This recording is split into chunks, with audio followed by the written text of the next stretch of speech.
first week pa lang nitong impeachment trial. Pero so far, no, yung overview, no, how did you find the progress or the yung naging takbo po nung trial during the first 3 days? Well, so far maayos naman. Finally na-convene yung na-convene yung Senate Impeachment Court. Nasimulaan, maayos naman, walang nag-walk out, walang masyadong drama. At nakita naman natin na both sides, the prosecution and the defense, nakapag-opening statement ng maayos at nakapag-present ng ebidensya yung first witness at pagbigyan naman ng pagkakataon ang depensa na mag-cross-examine. No? At inevitably, merong mga issues, either procedural o yung mga iba pang mga substantive issues. Ito naman na-desisyonan sa within a reasonable time. No? At na-avoid din nila, nagkaroon ng panakot yung ibang mga aggressive na senador na parang wag muna nating ituloy ito kasi pupunta sa Supreme Court, tinakot-takot pa yung mga kasamahan. So hindi ho umubra yun. So maganda naman na tinuloy nila. No? At saka so far transparent naman, except of course the pre-trial. So we hope that mag-continue yung transparency. That's very important for all of us. So far, so good, but they can do better perhaps the next few weeks or the next few days. Okay. Ito po, para mas maintindihan ng mga viewers natin kasi others might find it very, very technical, especially since you mentioned yung procedural tsaka substantive. Let's talk about the very first witness ng prosecution, yung NBI Senior Agent Mark Calilong. Okay. Para po sa sa kapaliwanagan ng marami sa ating mga viewers po. No? On the part of the prosecution, what was the intention of presenting Mark Calilong and what was the scope of what he could say competently as a witness? Well, simple lang naman sana ang kanyang sasabihin Siya yung gumawa ng kopya at yung kopya na yon, kopya ng mga video. Hindi lang nung video dun sa pagmumura at pag-threaten, but yung iba pang mga video na similar dun sa mga pinagsasabi ng Vice President. So napakasimple, siya ang gumawa ng video at yun ang kanilang ipapresenta sa korte. Nauwi sa napakahabang cross-examination sa katalunan ng mga credentials. Yan sana hindi na kinakailangang mangyari, Christian, kung dun sa pre-trial pa lang, nagkaigihan. Kasi nga, hindi naman dinideny pala ng defense at gagamitin din pala nila yung parehong video. So sana kinompare na lang nila bago nagsimulang trial dun sa pre-trial at nag-agree na sila so that hindi na tayo maghihintay at katakot-takot na examination, cross-examination, 2 araw pa. So mukhang dun ho sa issue na yan, mukhang ang stand ng defense is confession and avoidance. Ibig sabihin, inaamin na may sinabi niya yan, ginawa niya yan, pero hindi siya liable, hindi siya dapat tanggalin dahil dyan. Mukhang ganun, sa kahuli-hulian, ganun yung nangyari Pero nasayang yung oras. Okay. Kasi yun din yung iniisip ko and I think na marami, no? Ang haba-haba naging discussion at kine-question yung credibility ng witness. Others were asking about the authenticity of the video. I'm referring to some of the senator judges. Pero yun nga kung ibabangga yung ganun naging takbo ng pagtatanong ng depensa at ng ilang mga senator judges, sa huli nagsalita rin po yung isang defense lawyer, si Attorney Mark Binluan, justifying why those words were said by the Vice President. Diba sinasabi niya, it was, the response was, paproject ko lang po, unconventional but justified. Ang point ko, kung ako po yung senator judge na talagang sumubaybay dun sa naging flow during the first 2 or 3 days, or day 2 and day 3, how should I look at it? Well, yan yung kanyang posisyon. Yan ang gusto niyang isipin ng mga senator judges. So hindi ho yan batas, hindi ho yan ebidensya. That's not a fact. It's just an opinion and a plea. So yung mga senator judges, edi kami ang maghuhusga, hindi ikaw.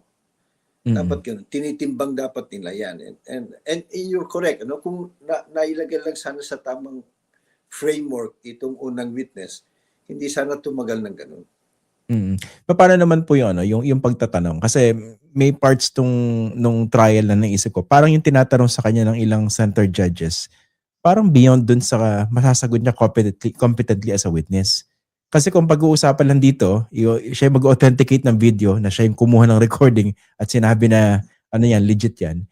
Eh tama bang tanongin siya for instance kung ano yung tingin niya rin sa threat? Was it conditional or absolute for instance? Yung mga ganun, Well, how should that be taken? well, hindi na nga dapat at kung akala nung nagtanong doon na nakakabuti sa kabila yun, eh hindi rin eh. Kasi sinagot na kaagad, sabi niya, nag-imbestiga ho kami, active threat yan, absolute threat. So, nasupalpal lang. So, dapat din mag-ingat kung sino man, no? Whether mga abogado o mga huwes, kung magtanong kayo, isipin nyo, ang anumang sagot, hindi yan mabubura at baka mag-boomerang pa sa inyo. So, Mm.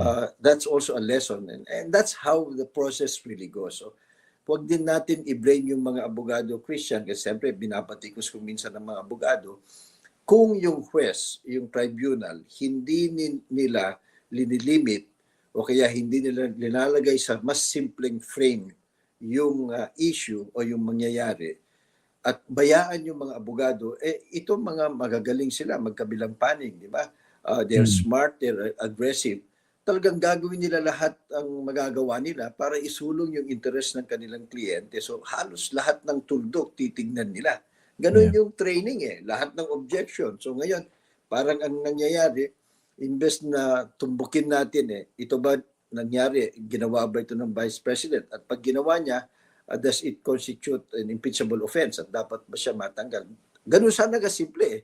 Pero Mm. ngayon, anong nangyayari? Pinapipiyasan, nag-scoring ng objection, ng sustain, overruled, at mga itsura ng mga tao, pati laway, mga ganun ba? Yung Yes. nanilihis tuloy dun sa mga peripherals, mga technicalities, at baka lang mawala tayo dun sa tamang landas. Ano bang ating pag-aanuhan dito? Para bang Mm. masyadong na technical, parang nangyayari criminal case na ito, eh hindi naman. Impeachment Mm. case lang ho ito at saka napakahalaga pero napakasimple ho naman yung mga issues. Okay, maganda na binanggit niyo po 'no, yung pinaka-basic na tanong na dapat tinatanong. Talaga bang, sinabi niya yung pananakot na yon? At pangalawa, does that constitute an impeachable offense? So, yun nga, so how do you see those moments na actually ang haba-haba ano, tinatanong let's say yung credibility nung ano, nung witness. Tinatanong, bakit two weeks lang yung training mo? Kasi I was thinking na pinapanood ko po yun, teka muna, does it even matter eh, authentication lang naman ang pinag-uusapan dito. Tapos may nagtanong pa, sino nakausap mo ba yung nag-record ng raw file? For instance, are those even issues, hindi po ba? Hindi na nga dapat. At ito, mas mahalaga dyan, Christian, is it shows the fact na, number one, pansinin lang ho natin yung hukom, ano, mga hukom. Number one, obvious na merong division dun sa mga hukom eh. So baka ho pwede mag-usap-usap kayo para hindi pa kayo makakadagdag sa pampagulo. Di ba? Kayo mismo nag-aaway, pretty obvious. At kuminsan, yung iba nag-grandstanding pa para bang pinapalabas sila, mas magaling sila sa iba. You know, if you're a collegiate court, everybody has a right. You owe each other mutual respect. So that's one. Kinakailangan they have to keep their house in order. Hindi lang ho yung magdidesisyon yan eh. Hindi lang ho yung magtitimbang ng ebidensya. They have to manage the procedure. At kinakailangan mai-project nila sa taong bayan na ito, fair na korte, competent. Eh kung kayo mismo, obvious, nagbabarahan, di ba, nagpapatutsadahan, eh di makakahalata ang taong bayan. Hindi naman tayo bobo, hindi naman tayo palaging nalilinlang lang, di ba? Pangalawa, gawin naman ng mga senador yung kanilang trabaho. Kung hindi sila, meron naman silang staff. So, makinig ho sila dun sa proseso kasi kung minsan inuulit lang nila, nasagot na, uulitin pa nila para baka lang feeling tuloy ng iba, yung iba gusto lang mag-grandstanding eh. Gusto lang Mm. magsalita. So, yun, kailangan lang aralin din nila. At kung minsan, yung mga nagpo-posisyon na mas marunong sila, tama, aralin ninyo. Pero pag aralin ho ninyo, aralin nyo ang kabuuan. hindi lang yung pipili kayo ng isang segment o isang portion ng jurisprudence o yung records, yun ang ipapakita nyo, yun ang sasabihin nyo, pero hindi nyo naman tinitignan ng kabuuan.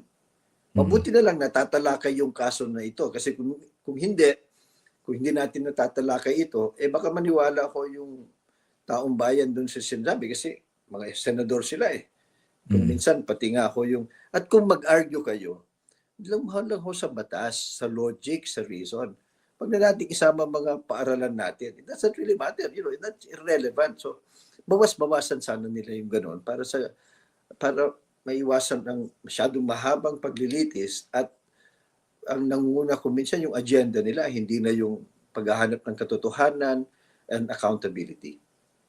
Your Honor, if I may, Attorney Cayosa, pwede po ba lagyan ko ng mukha o pangalan yung mga pinag-uusapan natin? Ako na po gagawa nun. It's okay. Mabait si Attorney Cayosa. Lalagyan ko na ng pangalan. Ang pinag-uusapan naman natin dito si Pia Cayetano at saka si Alan Peter Cayetano. And to be fair to the other senator judges, dun sa Katagambangayan, actually one-sided eh. Yung dalawa yung bumabanat eh. Yung sa mga colleagues nila. In particular si Pia Cayetano. At pangalawa, itong si Honorable Robin Hood Padilla, mukhang hindi po nakikinig. Dahil bago i-dismiss yung first witness, nagpahabol pa. Tumayo na actually yung witness itatanong pala yung credentials. Actually, di ba, pinagtatawanan po sa social media, pero sa akin, that's a tragedy when you talk about a senator judge who was supposed to do his basic homework, which is makinig man lang at intindihin yung naging proceedings, hindi po ba? I definitely agree, attorney, no?